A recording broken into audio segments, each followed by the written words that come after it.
My dear students, management का discipline grow हो रहा है, नए सब डिसिप्लिन्स इमर्ज हो रहे हैं। मार्केटिंग एज ए डिसिप्लिन भी अपनी पॉपुलैरिटी गेन कर रहा है। फाइनेंस और कॉर्पोरेट फाइनेंस और बिजनेस फाइनेंस की एक अपनी डिस्कशन बिजनेस स्कूल्स के अंदर मौजूद है। But let's come back then and talk about those theories which deal with people, which human being, operators, supervisors, foremen. ये assembly line की बात हो रही है। Managers, middle management, top management, CEOs, CFOs, ये बाद की पैदावार है। तो anyhow, talking about theories about people, what motivates people at the individual level and also at the group level?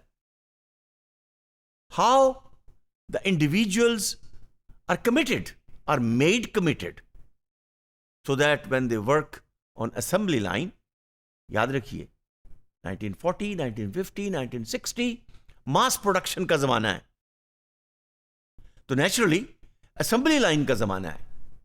और फिर सेकेंड वर्ल्ड वॉर के बाद तो जापान ने भी स्लोली अपनी इकोनॉमी को इंडस्ट्री की बेस पर स्ट्रॉन्ग करना शुरू किया। लेकिन pre second world war naturally discussion started, personal administration के कुछ कॉन्सेप्ट सामने आ चुके थे।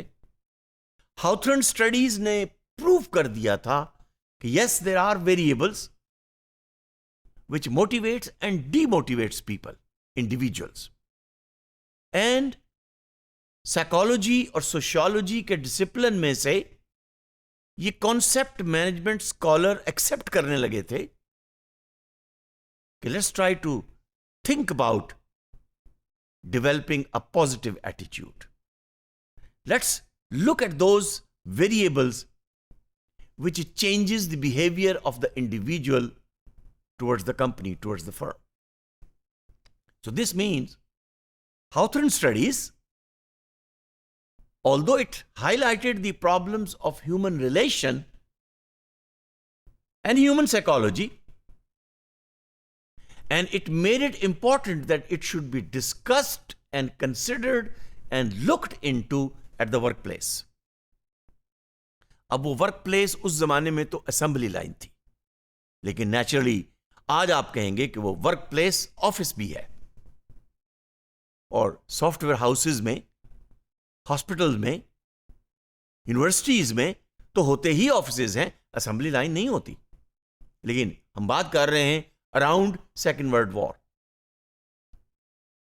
तो management theories with its concepts from psychology and sociology and economics, तो तीन डिसिप्लिन इंपॉर्टेंट हो गए ना। और अभी भी आपको बहुत सारी theory, for example let me mention here which you might have studied, Maslow's theory of need. Remember that? Abraham Maslow कौन था? साइकोलॉजिस्ट। ही स्टडी, आप ये कहेंगे कि साइकोलॉजी का प्रोफेसर, रिसर्चर स्टडी कर रहा है और वो मैनेजमेंट के अंदर एक इंपॉर्टेंट थ्योरी के तौर पर ऐड हो रही है। Yes, why not? इसलिए कि psychology deals with the psychology of the people, and now when it's accepted that people have to be managed, so their attitude and behaviour have to be studied. कौन सी चीज कैसे उनको effect करती है।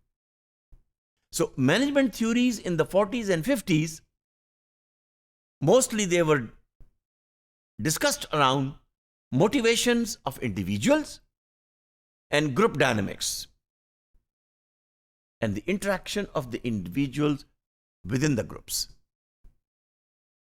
तो दो लेवल, यूं कह लीजिए कि माइक्रो लेवल पर और मीजो लेवल पर, यही वो एरिया है जिसको बाद में हमने ऑर्गेनाइजेशन बिहेवियर का नाम दिया। और ऑर्गेनाइजेशन बिहेवियर में आपको याद होगा कि we study individuals at the micro level, what is their personality, how they are motivated. And you know, there are many theories of need discussed by Maslow, McGregor, ERG theory, expectancy theory, theories related with goal, and theories at the group level. Group of studies focused on individuals. They were considered how their behavior will affect the individuals. Number one. और उसमें Maslow और McGregor का नाम सबसे पहले सामने आएगा. They were the one who presented, खास तौर पर Abraham Maslow, hierarchy of need. इसकी भी डिस्कशन होगी. But it came from North America around 1960. And the studies which focused on the groups and group dynamics and the collective behavior of individuals in the groups. Synergy का concept emerge हुआ. Group behavior emerge हुआ. और group के अंदर relative power within the group. किसको क्या power दी जाए, किसको टीम लीड बनाया जाए. नेचुरली जिसको आप टीम लीड बनाएंगे तो उसकी पावर दूसरों की निस्बत ज्यादा होगी. ये वो एरियाज हैं कि जिसमें मैस्लो, मैग्रेगर के नाम आए, कुर्ट लेवीन का नाम आया, और इस तरह के दूसरे प्रोफेसर्स, दूसरे स्कॉलर्स, दूसरे मैनेजमेंट थ्योरिस्ट जो बिजनेस स्कूल में काम कर रहे थे, उनके नाम सामने आने लगे. Thank you.